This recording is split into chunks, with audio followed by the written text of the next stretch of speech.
Bonjour, pourquoi est-ce que ça fait du bruit?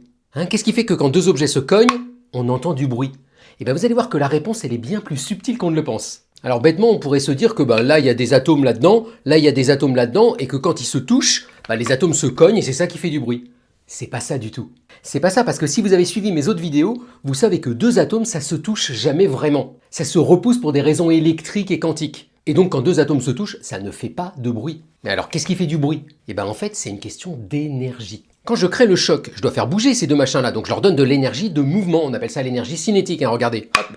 Mais à la fin ils se sont arrêtés.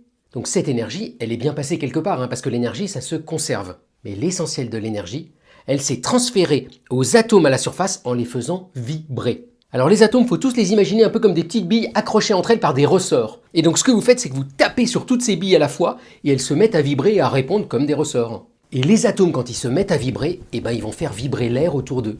Et en vibrant l'air, il emmène le son. Vous savez, quand je fais ça, je fais vibrer mes cordes vocales et c'est ça qui fait le son que vous entendez. C'est pareil ici. Quand je tape là-dessus, ça fait vibrer les atomes qui font vibrer l'air et c'est ça qu'on entend. Et là, du coup, la question c'est, mais qu'est-ce qui se passe si je prends autre chose que du bois? Si par exemple je prends du métal, écoutez bien, c'est plus aigu. Alors ça dépend aussi de la forme des objets et tout, mais en gros, c'est plus aigu.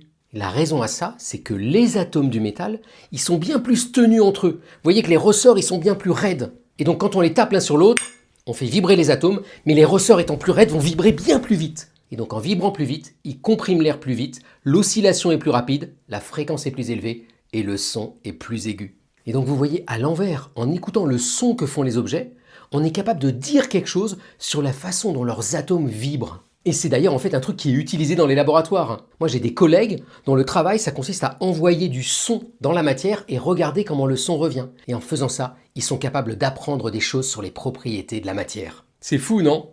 Bonne journée!